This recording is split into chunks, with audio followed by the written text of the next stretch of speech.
नमस्कार, मानस Mishra one news India में आप सभी का बहुत बहुत स्वागत करता हूं। बड़ी खबर आ रही है सुप्रीम कोर्ट से, जहां chief justice of India justice Suryakant ने जबरदस्त फैसला लिया है। और यह फैसला टाइम्स ऑफ इंडिया की रिपोर्ट ने आखिरकार कपिल सिब्बल, अभिषेक मनु सिंघवी के होश उड़ा दिए हैं, जो पिछले chief justice of India DY Chandrachud कह रहे थे कि कोर्ट में फोरम शॉपिंग होती है, यानी कि जजों को अपने मन मुताबिक जो खेल खेला जाता था, उस खेल को जस्टिस सूर्यकांत ने इस जो एक जो है एसओपी लाए, एसओपी लागू कर दिया। क्या है एसओपी और कैसे कपिल सिब्बल और अभिषेक मनु सिंघवी जैसे लोग जो रात में सुप्रीम कोर्ट को खुलवाते थे, कई ऐसे मामलों में देखा गया है कि आतंकवादियों के लिए भी कोर्ट खुलवाई जाती थी रात को, उसकी फांसी रुकवाने के लिए। लेकिन आज के एक फैसले ने कपिल सिब्बल, अभिषेक मनु सिंघवी जैसे वकीलों को साफ तौर पर उनके जो न्यायपालिका में दखलंदाजी थी उस पर फुल स्टॉप कर दिया है। सोनिया गांधी, राहुल गांधी जो अपने हिसाब से न्यायपालिका को चलाते थे, उनको करारा झटका लगा है। आपको दिखाने जा रहे हैं पूरी वीडियो, जहां आज आपको पता चलेगा chief justice of India justice Suryakant जब से उन्होंने अपनी मतलब कुर्सी संभाली है, तब से वो एक के बाद एक ऐसे ऐसे फैसले दिए हैं जहां पर कई वामपंथियों को, कई लेफ्टिस्टों को जो हिंदुस्तान में तो रहते थे लेकिन गुणगान पाकिस्तान और इस जो है बांग्लादेश का करते थे, उनके ताबूत में आखिरी कील ठोक दिया है। इससे पहले रोहिंग्याओं को लेकर के जो याचिका आई थी, जहां पर साफ chief justice of India justice Suryakant ने कहा था कि हम रोहिंग्याओं के लिए जो घुसपैठी है उनके लिए रेड कारपेट बिछाए क्या। ऐसे में अब जितने भी वामपंथी हैं वो चिढ़े हुए हैं, और जितने भी जो लेफ्ट विंग के लोग पत्रकार हैं वो बिलबिलाए हुए हैं कि जस्टिस सूर्यकांत आखिरकार कैसे आ गए, जहां जस्टिस बी.आर. गवई जैसे लोग रहे हैं जो भगवान विष्णु पर भी टिप्पणी करते हुए एक बार तनिक भी नहीं सोचते। वहीं जस्टिस सूर्यकांत ने साफ कहा कि मंदिरों का पैसा मंदिरों के लिए जाना चाहिए, ना कि किसी उसके लिए किसी और काम के लिए या सरकारी फंड के तरह से यूज हो। यहां तक भी फैसले अभी दिए गए हैं। बहरहाल आपको लिए चलते हैं इस पूरे प्रकरण पर कि आखिरकार चीफ जस्टिस ऑफ इंडिया ने क्या आपकी बार फैसला लिया है और कैसे कपिल सिब्बल को झटका लग रहा है। अनुरोध करेंगे वीडियो के कमेंट बॉक्स में अपनी राय प्रतिक्रिया जरूर दीजिएगा और वीडियो को लाइक शेयर जरूर करिएगा, क्योंकि ये वीडियो हर एक फोन तक पहुंचनी चाहिए। देश में न्यायपालिका सुधर रही है। साढ़े जो 5.30-35 करोड़ केस है देश भर में, उन पर अब लगाम लगेगी, क्योंकि वकीलों का लटकाना, अटकाना, भटकाना, इस प्रक्रिया, इस जो आदेश लागू हुआ है, इससे समाप्त हो रहा है। चलिए हम सीधे तौर पर बताते हैं आखिरकार सुप्रीम कोर्ट में क्या कुछ आखिरकार चीफ जस्टिस ऑफ इंडिया ने कहा है।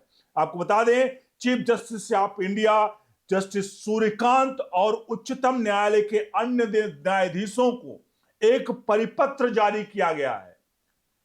इस परिपत्र में जो कहा गया है कि इसमें सभी मामलों को, ध्यान रखिएगा, सभी मामलों को जो मौखिक दलीलें प्रस्तुत करनी है उसकी समय सीमा का पालन करने के लिए कहा गया है।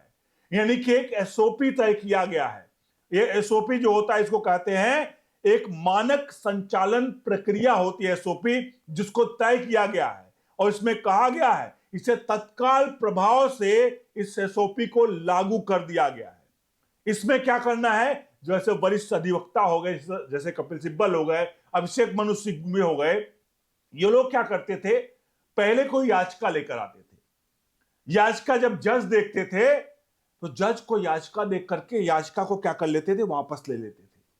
कहते थे कि भैया अभी याचिका जो है ना, ये हमारी अभी इसमें ये कमियां हैं मिलॉर्ड, हम वापस ले रहे हैं। वो वापस क्यों लेते थे?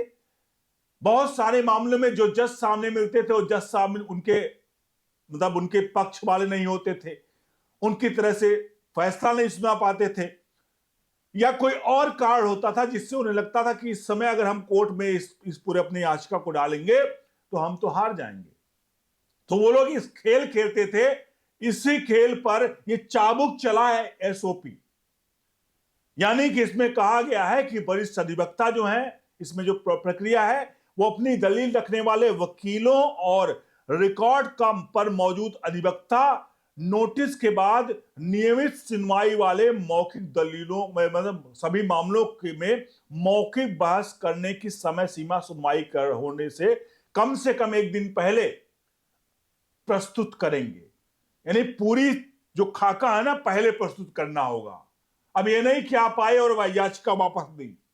यह समय सीमा न्यायालय को एडवोकेट ऑन रिकॉर्ड एओआर को पहले उपलब्ध कराए गए उपस्थित पर्ची करने के, मतलब जमा करने के ऑनलाइन पोर्टल के माध्यम से प्रस्तुत की जाएगी।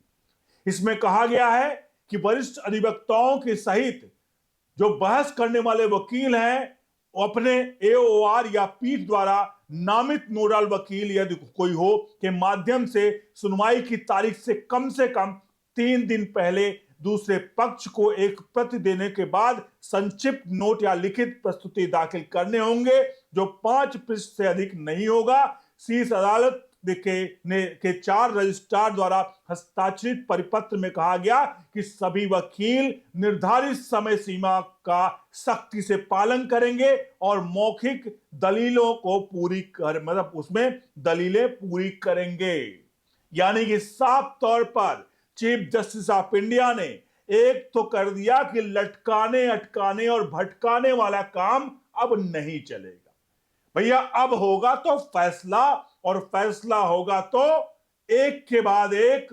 अब देश में ये जो कोर्टों में हमारे यहां पेंडेंसीज पड़ी हुई हैं, ये पेंडेंसीज खत्म होनी चाहिए। अब इस पेंडेंसीज को खत्म होने के लिए जो ये सबसे बड़ा एसओपी लिया गया है, यानी एक मानक संचालन प्रक्रिया। अब इसे समझ सकते हो, मानक संचालन प्रक्रिया मतलब कोर्ट को चलाने के लिए एक मानक दे दिया कि भैया आपके हिसाब से अब नहीं कोर्ट चलेगी, क्या आप आइए, वकील साहब आए और कहें कि भाई अब ये गलती हो गई, हम वापस लेते हैं। नहीं, ये नहीं चलेगा। आपको क्या करना पड़ेगा, पहले से ही एसओपी मतलब एक प्रारूप तय करना पड़ेगा। 3 दिन पहले दोनों पक्षों का मतलब एक दूसरे को आदान प्रदान पड़ेगा, और वो भी कम से सिर्फ 5 पेज से ज्यादा नहीं होगा। ऐसा ये लोग करते थे कभी कभी फंसाने के लिए कि 500 पेज का दे देते थे एसओपी, इस तरह की चीजें।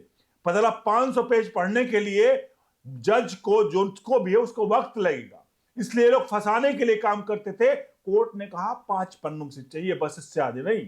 चीफ जस्टिस ऑफ इंडिया ने कहा एसओपी 5 पन्नों से ज्यादा नहीं होनी चाहिए। इस साफ तौर पर यह मानक है।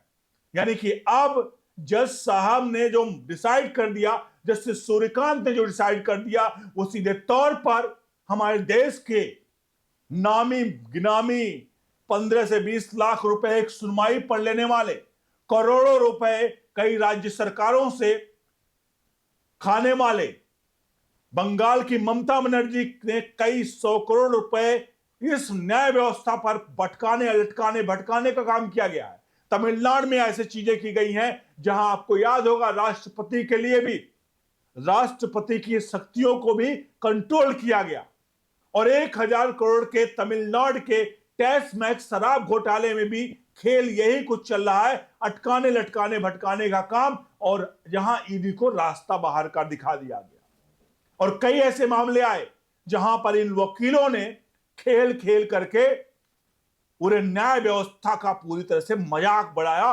मजाक उड़ाया। और अब chief justice of India justice Suryakant ने यह फैसला देकर के साफ कह दिया कि कोर्ट अगर रात में खुलेंगे तो आम आदमी के लिए खुलेंगी, ये आतंकवादियों के लिए नहीं खुलेंगी। साफ तौर पर अब आतंकवादियों के लिए कोर्ट नहीं खुलेगी।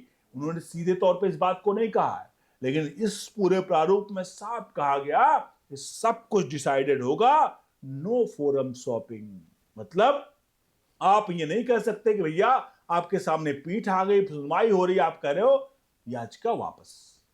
पहले से आपको पूरा खाका तैयार करके देना होगा। आपसे अनुरोध है, वीडियो को लाइक शेयर जरूर करें और कैसा लगा जस्टिस सूर्यकांत का यह फैसला कमेंट बॉक्स पर जरूर लिखें। बने रहे ओनली न्यूज इंडिया के साथ। बहुत बहुत धन्यवाद।